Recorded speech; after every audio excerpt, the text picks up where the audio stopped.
السلام علیکم. Animal بریڈنگس and genetics کی کلاس میں آپ کو خوش آمدید. آج ہمارا ٹاپک ہے سلیکشنز میتھڈ. سلیکشن کے مختلف طریقے جس میں ہم جانور کی پیداواری صلاحیت میں اضافہ کر سکتے ہیں. تو یہ دو طریقے ہیں جناب. نسل کشی کے مختلف طریقوں کے ذریعے مطلب نسل کشی کروائی جائے اور مختلف طریقوں سے نسل کشی کروائی جاتی جو کہ ہم نے پیچھے پڑھ کے آ چکے ہیں. اس کے علاوہ دوسرا طریقہ ہے بذریعہ انتخاب جو کہ اس دفعہ ہم پڑھیں گے. بذریعہ انتخاب کیا ہوتا ہے کہ جی کچھ جانور یہ ہے کہ جی اپنے ماحول کے مطابق رہ سکتے ہوتے ہیں. جیسے فریزین ہے وہ سردی میں رہ سکتی ہے. تو وہ جو فریزین اگر ہم یہاں پہ لے جائیں گے تو وہ اس کو مسئلہ آئے گا پاکستانی علاقے میں. تو یہ ہوتا ہے کہ جو جانور اپنے ماحول میں مطابقت نہ رکھے وہ ایسے ایسے ختم ہونا شروع ہو جاتا ہے. ظاہری بات ہے. تو ایسے جانور جو کہ اس ماحول میں بہتر طریقہ سے پھل پھول سکتے ہیں, صحیح رہ سکتے ہیں, تو وہ ان کی تعداد بڑھتی رہتی ہے. تو اس طرح سے پھر کیا ہوتا ہے کہ جناب وہ بہتر پیداواری صلاحیت بھی دے سکتی ہے ماحول کے مطابق. اب ہمارا مین ٹاپک کیا ہے کہ جانوروں میں نسل کشی کے لیے انتخاب کے 3 طریقے ہیں. کیونکہ ہمارا مین ٹاپک تھا کہ انتخاب کرنا ہے, تو 3 طریقوں سے ہم انتخاب کرتے ہیں. پہلا طریقہ اب یہ سمجھ سکتے ہیں کہ جی پسندیدہ خواہش کم سے کم اس کے لیے کوئی معیار مقرر کر دیا جائے. مثال کے طور پر کہ یہاں اس طریقے میں 2 یا 2 سے زائد خواہش یا کوئی خوبیاں مقرر کی جا سکتی ہیں کہ اس معیار کے جو جانور ہوں گے اس کو سلیکٹ کیا جائے گا, ان کو انتخاب کیا جائے گا. باقی کو جانور جو بھی ہے جو ان خوبیوں کے نہیں ہوں گے اس کو ریور سے خارج کر دیا جائے گا, ان کو کل کر دیا جائے گا. تو اس کا یہ ہوتا ہے کہ یہ اس طریقہ کا اب خرابی کیا ہے.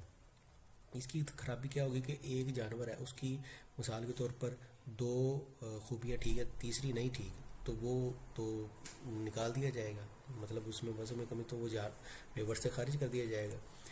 تو اس طرح کیا ہوتا ہے کہ مثال دی جا سکتی ہے کہ ایک دودھیا گائے ہے, اس کا پیداواری صلاحیت 2000 ہے, چکنائی 4% ہے اور عمر 2.5 سال سے کم جو پہلی بار دودھ دیتا ہے تو اتنی ہوتی ہے. لیکن اب کچھ ایسے جانور جن کی دونوں چیزیں ٹھیک ہیں لیکن تیسری جو خوبی تھی وہ ٹھیک نہیں تھی, تو وہ جانور انتخاب نہیں کیا جائے گا, تو وہ ضائع ہو سکتا ہے. ٹھیک ہو گیا.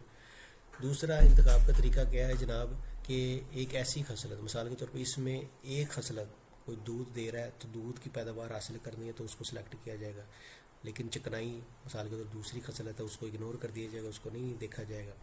تو کیا ہوگا پھر دودھ مثال یہاں پہ بیان کی گئی ہے کہ دودھ اور چکنائی یہ 2 ایک ایسی خصلت ہے جو لوگ چاہتے ہیں. تو اب اس میں کیا ہے کہ پہلے دودھ حاصل کرنا ہے تو دودھ کی جو جانور ہوگی اس کی خصلت کو بہتر کرنے دودھ والے جانوروں کو سلیکٹ کیا جائے گا, اس کو انتخاب کیا جائے گا. جب وہ دودھ کی پیداوار بہتر ہو جائے گی اس جانور میں تو پھر اس کی چکنائی بہتر کرنے کی طرف توجہ دی جائے گی.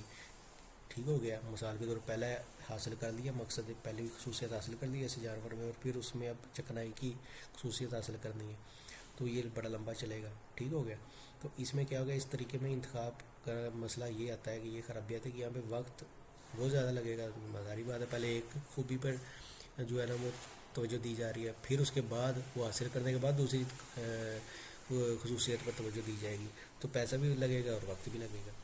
اس کے علاوہ کچھ خصوصیات ہوتی ہے جیسا کہ اب دودھ ہے اور چکنائی آپس میں مترادف ہے سمجھ لو, تو ایک بڑھ ہوئے گا دوسری کم ہو سکتی ہے, دوسری بڑھے گی تو پہلی کم ہو سکتی ہے, تو یہ مسائل آنا شروع ہو جاتے ہیں. تیسرا جو اس میں میتھڈ ہے, تیسرا انتخاب کا طریقہ ہے وہ کیا ہے کہ تمام جو پسندیدہ خواہش ہے خوبی ہیں ان کو مجموعی طور پر پرکھا جاتا ہے ایک جانور میں, اور پھر اس کو ایک سکور کارڈ بنا کر اس کے اوپر مینشن اس کے اوپر لکھ دیا جاتا ہے, اور اس کے اوپر جتنی اس خصوصیت کو حاصل کرنے کے لیے اٹھانے کے اخراجات آ سکتے ہیں سب کچھ اس کی قیمت وہ مناسب کر کے اس کو نمبر دیا جاتا ہے.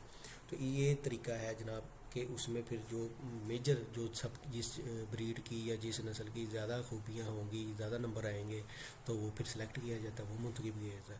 تو یہ کیا ہے کہ جی اس میں یہ طریقہ پچھلے دونوں جو طریقے ابھی ہم نے بیان کیے ہیں اس سے بہتر تصور کیا جا سکتا ہے, تو اس سے بہتر ہے یہ.